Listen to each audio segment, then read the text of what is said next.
there is a triumphant thing happened not too long ago in Los Angeles. So the LGBT community took down these anti-gay U-turn signs, which didn't make a lot of sense at first. For most people, it doesn't make a lot of sense.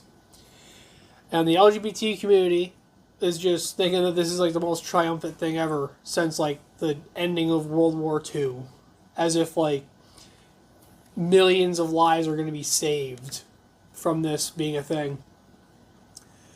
And the headline here for Los Angeles Daily News, it literally says, anti-gay, no U-turn signs come down in LA's LGBTQ center, Silver Lake.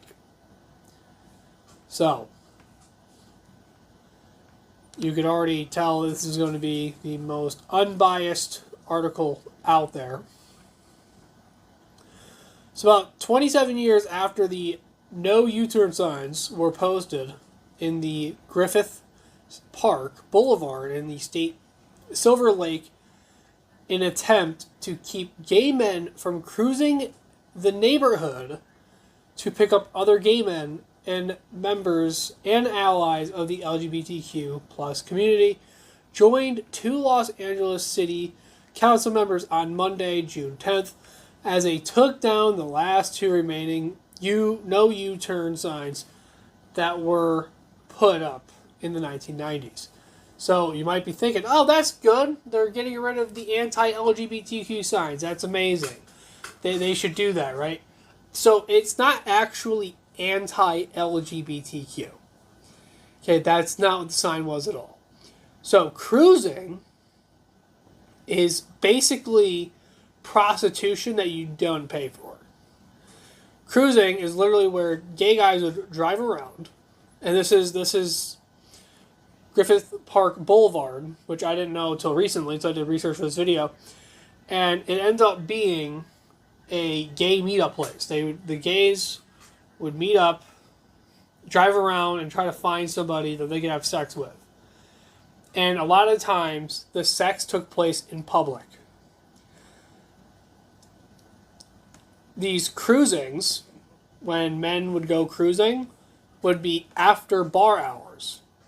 Meaning that they were already drinking, they were already getting drunk, they were already drunk, and stuff like that. So, they were driving around drunk, trying to find people to hook up with. Now, if you have more than 6 brain cells, you can probably see the problem with this here. But if you don't, and you only have a few brain cells, I'll explain. So,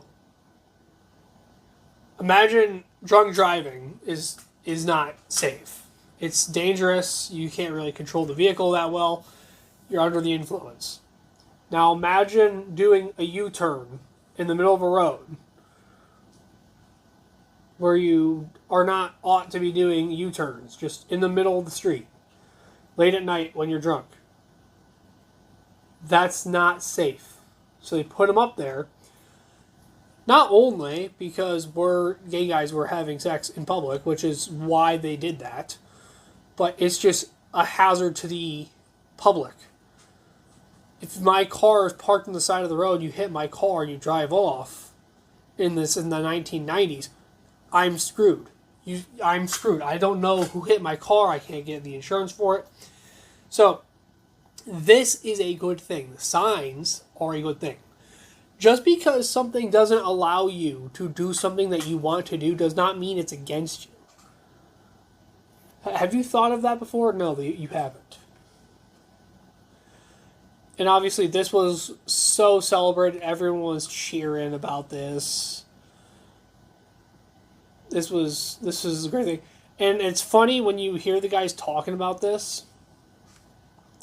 They're even talking about like, oh yeah, this sign was trying to prevent gay guys from finding intimacy. And that, like I said, that's not true at all. If the city was trying to prevent gay guys from finding intimacy, they would have shut down the gay bars they were also going to. That's what would have happened if it was actually anti-gay. It's not anti-gay. It's not having sex in public.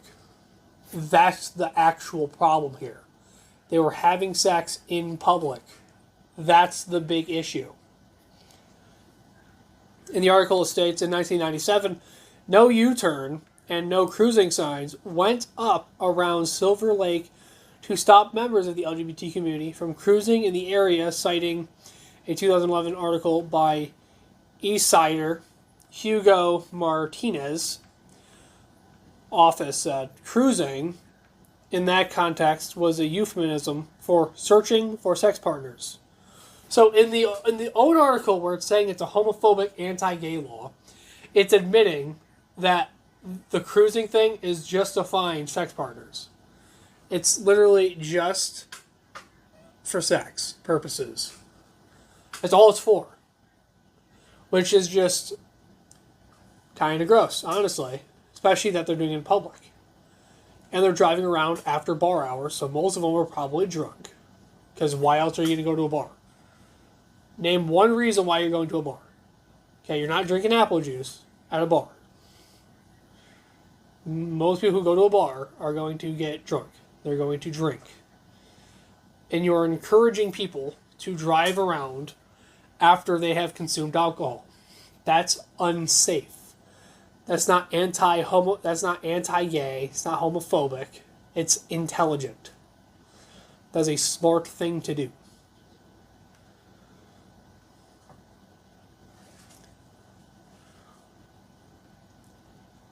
At the time, members of the gay community claimed that undercover police deliberately lured men they suspected of being gay in order to arrest them. How does that work? How can you explain how that works? How does a cop lure a gay person to arrest? You still broke. That's like me. That's like a cop saying. That's like a criminal saying that the cop lured me to rob the bank with a firearm. Like that. Like, what are you talking about?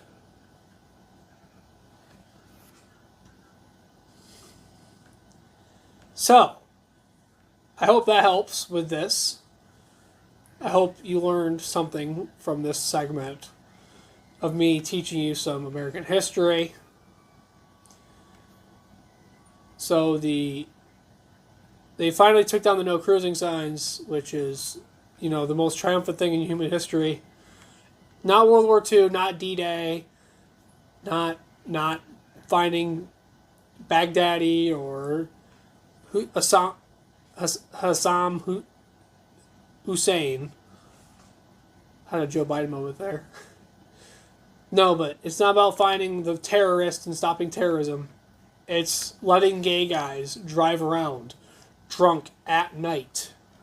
That's triumph right there.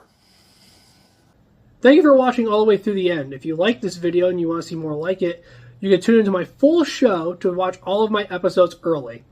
And as always, God bless.